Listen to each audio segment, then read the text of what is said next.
So I've been struggling with the idea of how to make this video and how to start this video for like literal months, because I'm just worried that I'm not going to do it justice, that there have been people who have done this idea better than me and have better options than me and are more articulate, clearly, because I'm umming my way through this introduction. But then I thought, if there's like one book that I mention in this massive amount of books I'm about to mention that someone had never heard of or someone is interested in because they like the classic that it's based on, then that'll have been worth it. So this might be a lengthy video, and I'm going to link videos in my description that are in this same vein. They're either recommendations for teaching in high school, or they are recommendations for diverse classics that you might not have heard of. Because I'm going to talk about some classics in here, but I'm also going to mention a lot of more, recent books.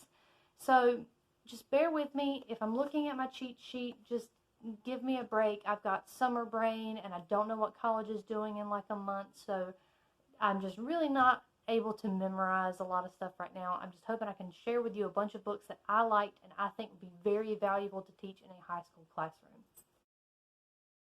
So I got this idea a couple months ago when all this started and we found out that we were going to be going to a block schedule at my university. My English education professor, my main methods professor, sent us this really nice email kind of telling us not to stress about what things were going to happen, even though, by the way, we still don't know where we're going to be doing student teaching, and it is already the second week of July.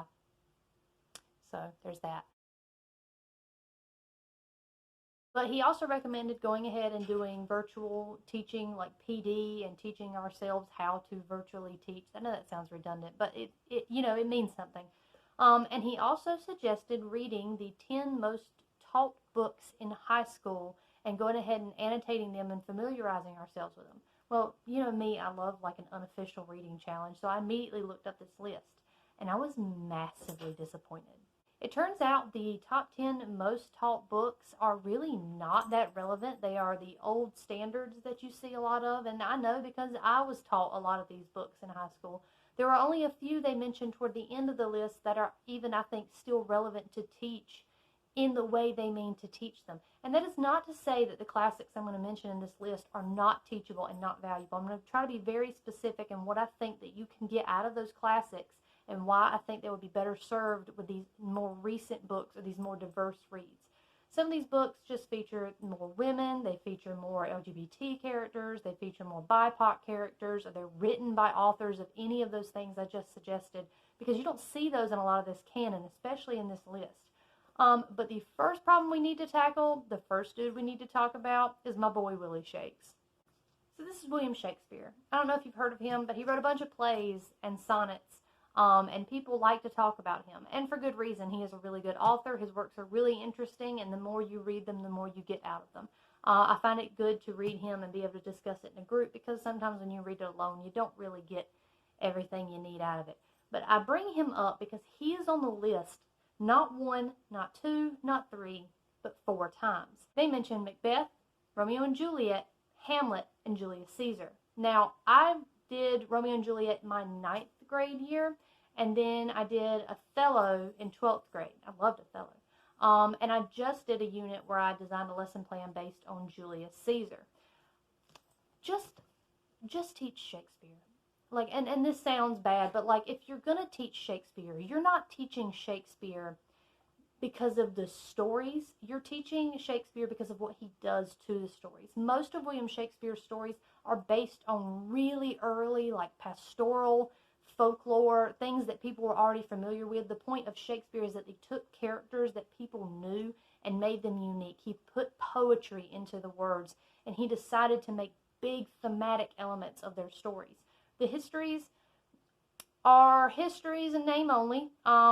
There's a ghost in Julius Caesar.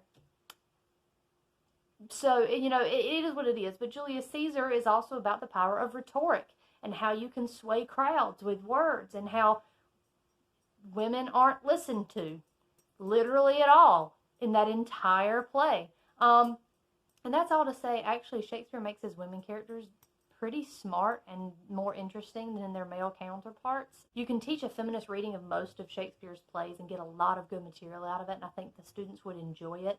But all this is really just to say, if you're going to teach Shakespeare, if you really need to take Shakespeare in your classroom, you might as well just teach Shakespeare. But I just wanted to get those 4 out of the way, because I believe if you're going to teach Shakespeare in high school, you might as well just teach Shakespeare in high school. I want to point out one thing, and that is, I am not a teacher right now. And so a lot of this information may change next year or the year after that, and so on and so forth. But from what I've been led to believe as a student, you can get away with teaching almost anything if you can justify it within the curriculum and within the Common Core standards you're trying to meet. You can teach different poetry that maybe they wouldn't have been exposed to. You can teach newer novels if it's a theme that you have to teach overall to meet your essential question. So it's a little bit vague with the rules. But certain school systems may still require you to teach a certain book for a certain grade level, or to get a certain amount of these poets exposed that maybe they hadn't. And there's some folks that say you teach World Lit 1 year, American Lit 1 year, like Great British Writers 1 year. You know, there's certain standards that different schools have. But again, within that, you have the flexibility of, hey, well, I was trying to teach this standard, and this was the easiest thing to do that I felt my students would be engaged in. And a lot of times people will just be like, okay, well, they're performing well, so that seems fine. It's really just knowing what you're trying to teach, what you want them to get out of the book, and then defending the hell out of it. So the first book on this list after Shakespeare that I don't really feel should still be on this list, or at least not for high school, is The Adventures of Huck Finn. The Adventures of Huck Finn really, at its core, discusses the viewpoint of regional racism from the view of a Southern white boy. It has its merits. It's a lot like To Kill a Mockingbird in that there are things that can come from it. But you have to read the room. And the room right now is saying we do not want white savior novels. So I found 3 options that are variants on this sort of concept of looking at the microcosm of racism in the South as a macrocosm of racism in the country as a whole. And I'm giving you 3 different options. The first one is the one that's probably closest to The Adventures of Huck Finn and what it explores, because it is the view of a white female character in the South, and that is The Secret Life of Bees. This book wrecked me when I read it a couple years ago, but it really is, again, at its core, a story of female empowerment, and explores race through an interracial relationship which happens. There's a lot of sisterhood and motherhood and emphasis in belonging, and it doesn't have the express racism that will be found in Huck Finn given the time period. I believe this one takes place in the 1960s. But it is in South Carolina, so it still is the South. It's just a little white girl this time. But I would think this one can be very beneficial to your class, because they will find it more modern, even with it not being a modern novel, because it's written from a modern standpoint about the 1960s, and it takes it into the viewpoint of, again, a marginalized character around marginalized characters. But if you're going to get a little bit closer to that, you may want to look at Richard Wright's Native Son. This is a hard novel. This is going to be really dark, and this may be really hard for your students to handle, because it does tackle race dead on, because it is about an African-American male boy experiencing racism. And this is one of those ones where you're going to need to defend, like I said earlier. Like, you have to be able to explain why you're teaching this, and you're going to need to know your classroom. You may teach this every year, but the class you have, you don't think your students are going to be up for dealing with these issues in a mature way.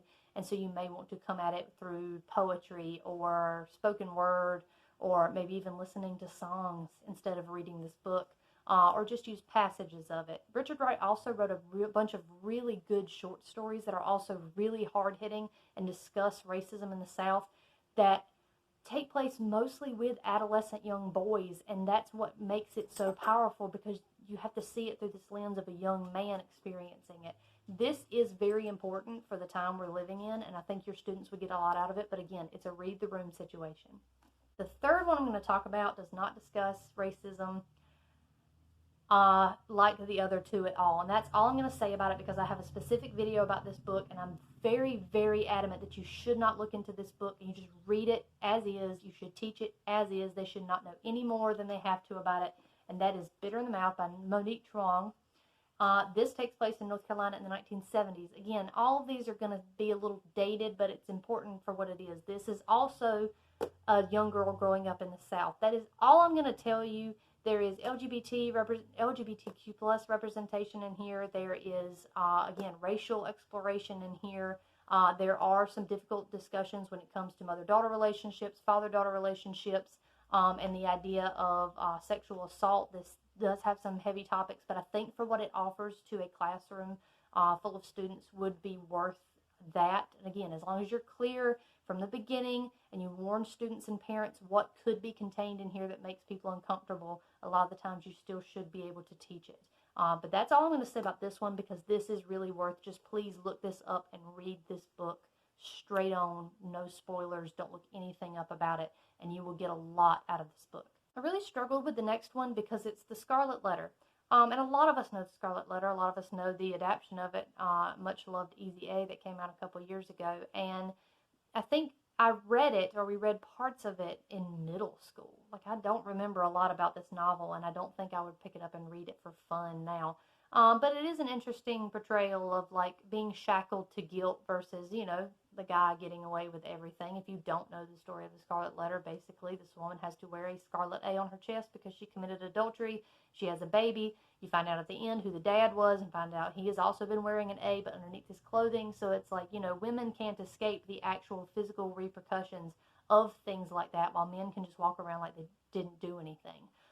It was really hard for me to find a more modern novel, or one that did something with this that I don't think you already get out of teaching The Scarlet Letter, if that makes sense. I think from a feminist reading, you're going to get out of The Scarlet Letter what you want to get out of The Scarlet Letter. So if you're trying to modernize it and you're trying to reach students with issues maybe they deal with The Fire on High by Elizabeth Acevedo would be a very good book to teach. Now, she doesn't exactly experience discrimination for being a teen mom in this. In fact, that's one of the things I loved about this, that it was never like a burden, any more so than having a baby as a teenager is. But that wasn't the main point of this novel. The main point of this novel was how she wants to be a chef, and she wants to be able to do better for her daughter, but she also knows that she has realistic limitations on that.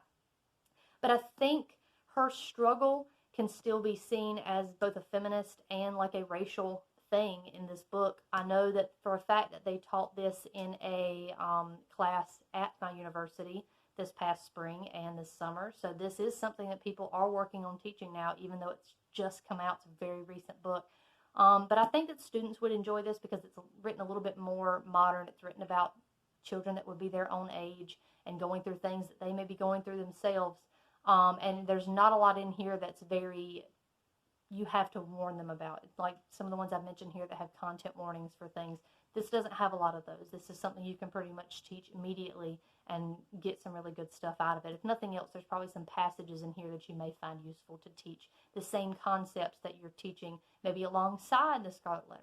That's one thing I want to be very clear with this entire list, is that this isn't like a be-all, end-all, catch-all list, like teach these books right out. If you're teaching the Scarlet Letter and you see something with The Fire on High that you think would also help teach this same element, teach that passage one day. Have them compare and contrast the things. Have them write from the perspective of one of the characters, but put them in this other book. The choices are literally endless. There's so many different methods to teach these books. That's why I don't think this one, like 10 most taught list can be how it ends, because there's so many more options. But anyway, I'm talking too much. Let's move on. So the next book we're going to talk about is The Great Gatsby. You don't teach The Great Gatsby because you like the characters. You don't teach The Great Gatsby because you like the plot. You teach The Great Gatsby because it's beautiful writing and everybody sucks. It's a really good sort of satire about the death of the American dream in the Jazz Age. And the characters can be interpreted very vaguely because you're only left with an unreliable narrator in Nick Carraway. I really enjoyed it. It's a quick book. I can see why people teach it because, again, you can get a lot out of characterization and thematic elements. Oh my God, the green light probably keep your class busy for days. But it is a little old. It's about the 1920s. And while a lot of us have this fondness for the glitz and glamour of the 1920s, and it's fun to watch, you know, a glitz-covered shit, basically, which is what this book is, it might not really resonate with your students, and like reading the exploits of a bunch of like rich, spoiled white people isn't exactly what's going to appeal to the masses. So let's look at a couple books that you could teach instead. Now, in an effort of full disclosure, I have not read a lot of the books I'm about to suggest, but I can see how you can use parts of them to expand upon The Great Gatsby, teach in adjunct with The Great Gatsby, or teach instead of. The first one I'm going to talk about is No One Is Coming to Save Us, And this one is specifically a retelling of The Great Gatsby. It is based in North Carolina. It is about African American people and characters. And it takes basically the same story of like trying to pull oneself up by one's bootstraps, and there's a love story and stuff like that, but it is through that lens instead. So it would be really interesting, and I've got this high on my to-read list, to see how this handles that sort of stuff, even within like a retelling. The next thing I'm going to mention is, I had to look down and read this because I haven't read this book, Save Me the Waltz, and that is written by Zelda Fitzgerald. And Zelda wrote that about her marriage to F. Scott Fitzgerald. He was actually very mad that she wrote this book because he said that basically she was plagiarizing his book, I think Tender is the Night, which is also about their marriage. But wouldn't it be so much more interesting to read about the death of the jazz age through like a female perspective instead of like this spoiled rich white guy who has like an inferiority complex? I don't know, maybe that's just me. Next option is Wiley Cash's The Last Ballad. This was only published about 2 years ago, but it is about the mill strikes in Gastonia, North Carolina in the 1920s. So if you want to look at The Great Gatsby through the lens of the poor people at the time, this is a really good book. You could read this with a Marxist perspective. You could read this from a feminist perspective because the main character is like a woman who becomes kind of the face of the movement. It does explore some racial issues within it. This is a really good book, and it's not too literary that it'll be hard for your students to read. It actually reads pretty quick. But I think that this would be something good to read, if not in place of The Great Gatsby, but alongside it, because it really, The Great Gatsby, again, at its core is about rich, spoiled white people. This has no rich, spoiled white people. So this is a really good book to show them that, hey, these guys were fooling around in like fake New York, but like in real North Carolina, things were crazy because people weren't getting paid fairly. That's just a good idea to have your students go ahead and expose to that sort of thinking early. So the next book actually is To Kill a Mockingbird. I mentioned it earlier. It's an exploration of racism through the eyes of like a young white girl in the South. Everyone knows this. It's a classic, but like I said earlier, read the room. We don't want to know about how white people feel about racism. So let's look at it from a different lens. I have a couple different options for these. One of these is probably considered a classic due to when it was written. One of them is a bit more modern, and one of them is very modern. All of these take place in purely African American communities and explore racism through their eyes. There may be white characters, there's some interracial stuff, but that is not the point. It's not like To Kill a Mockingbird that is basically just a coming-of-age story. So the first one I want to talk about is the oldest one, and the one that I think is probably going to be the most difficult to teach, but probably the most worthy to teach. And anything by this author, I believe, is worth teaching. I just love his work, and I've read a lot of his stuff, and a lot of his short stories would be very valuable too. But what I'm going to suggest is The Morrow of Tradition by Charles Chesnutt. This takes place in a fictionalized version of Wilmington, North Carolina, and is based loosely on the Wilmington race riots, which is the largest coup in American history. And this is a very hard book to read, but it is basically about like white people in town being mad because black people had power and they assumed things, and it gets really chaotic. It does explore it through the eyes of a mixed race family, and it explores it through two different families that have very interesting connections, and I'll leave it at that. It is not a happy ending, but it is sort of a hopeful ending. But I think this will be good to teach because it does that same sort of thing where someone is being held for something they did not do, and that is all I'm going to say on that. This is something you should read. It's not going to be easy for you to read, but you should read it. Next book I'm going to recommend is Gathering of Old Men. Anything by Ernest J. Gaines, gonna be good, gonna be really great. I had a professor explained it as Ernest J. Gaines writes about the characters in the background of like Gone with the Wind, or like a Faulkner novel. And that's what it feels like. This is very important because how do I even begin to explain A Gathering of Old Men? Because it's really like a slice of life. It's got a bunch of little characters. You learn a little bit about every man that goes, and it's just these old men who have lived with like the harshness and the heaviness of racism in Louisiana for so long, and they're like, we've got to get it out. You've got to let us become men. And that actually is a really big thing in a lot of Ernest J. Gaines novels, is this traveling from being a boy to a man, because African American men were not allowed to do that. Black men were boys, and that was how they were referred to. So at the end, when all these men gather, that's very important. So this is a really good book. Again, it's not as on the nose as To Kill a Mockingbird, but I think that your students will get more out of that than they will To Kill a Mockingbird. I don't actually have a copy of this last book, which is really sad because I love this book. It's Paper Butterflies by Lisa Heathfield. I'm not going to tell you anything really about this one except that it will take your entire soul out of you and rip it up in front of you. I cried so hard reading this book. It has complicated family drama. It has an interracial relationship, which is like the sweetest thing I've ever seen written in a book before. This character goes through some really harsh life lessons, and the ending is going to tear your classroom apart. So if you really feel like torturing your students with something heavy that's more modern, this is one way to do it. Look it up, read it. I mean, you can judge for yourself, but Paper Butterflies is going to teach you To Kill a Mockingbird in a much more direct fashion. So the next book on the list, and I think Homer was also up there. It's kind of like, it falls in the Shakespeare camp of like, if you're teaching one of these old Greek things,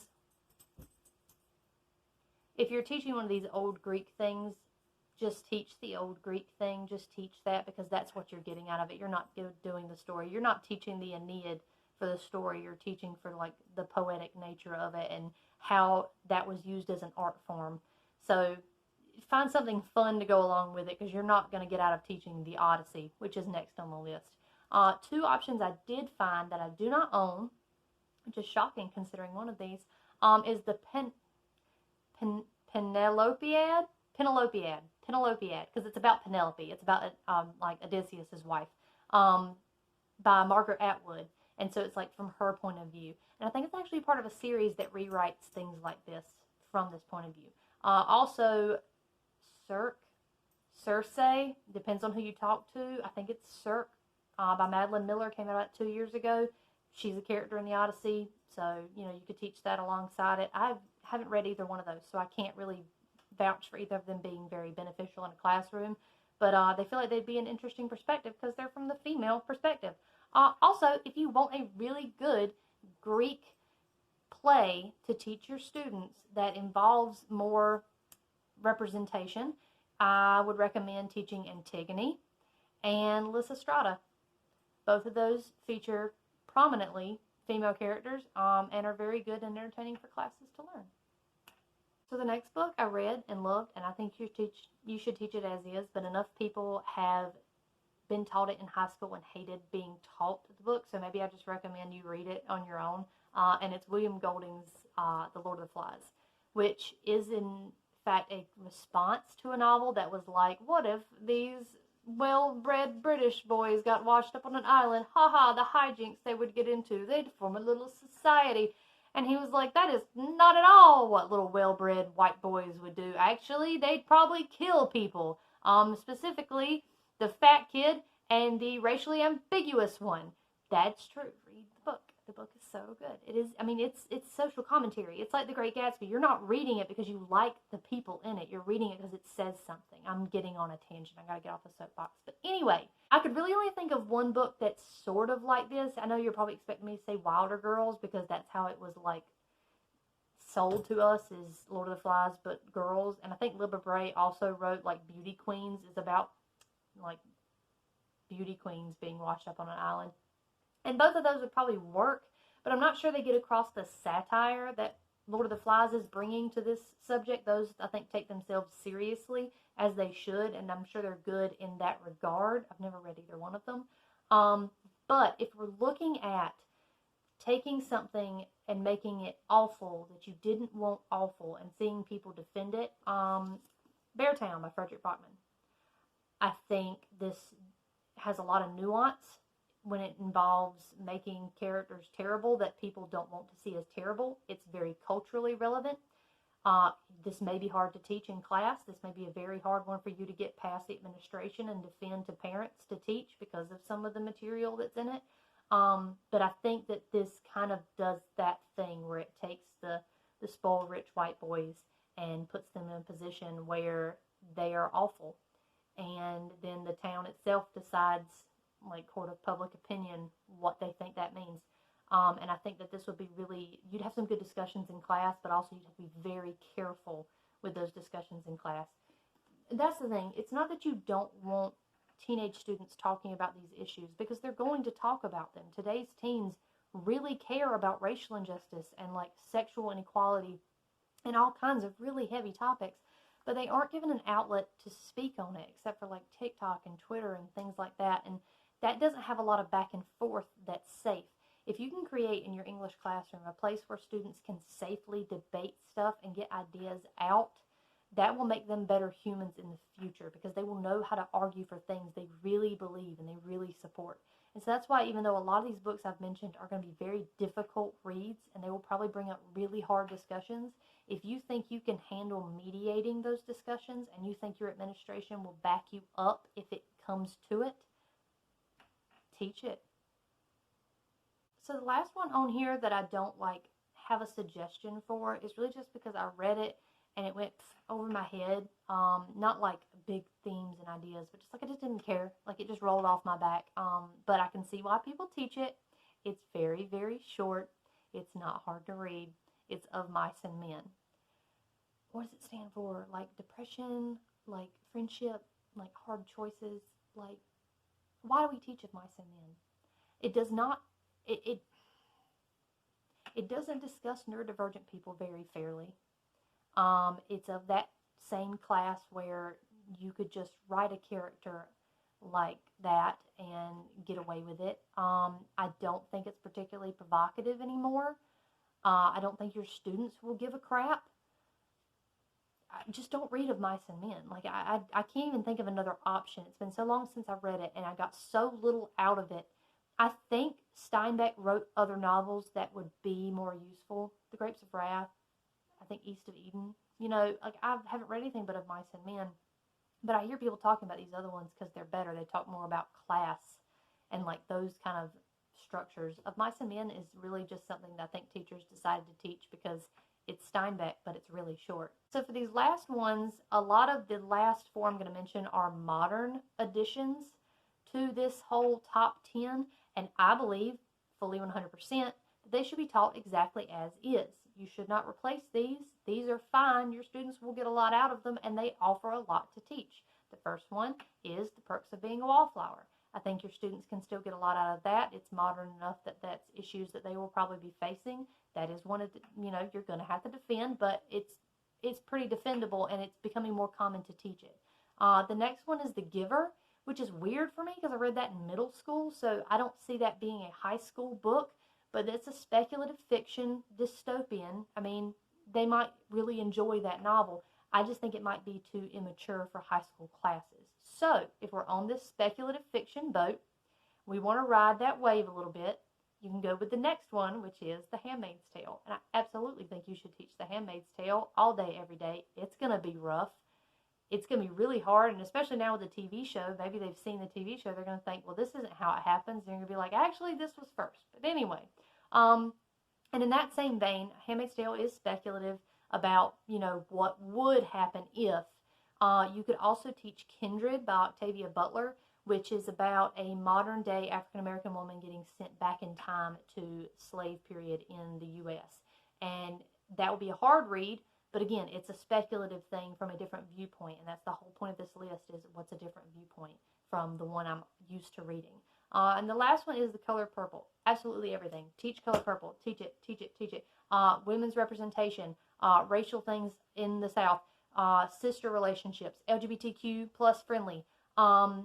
It's so good. It's beautifully written. I don't know how to tell you. Chef's kiss. I love The Color Purple. I would absolutely teach The Color Purple if I had a class that was mature enough to handle it. Because I think you can get plenty out of it, and it's a really good story.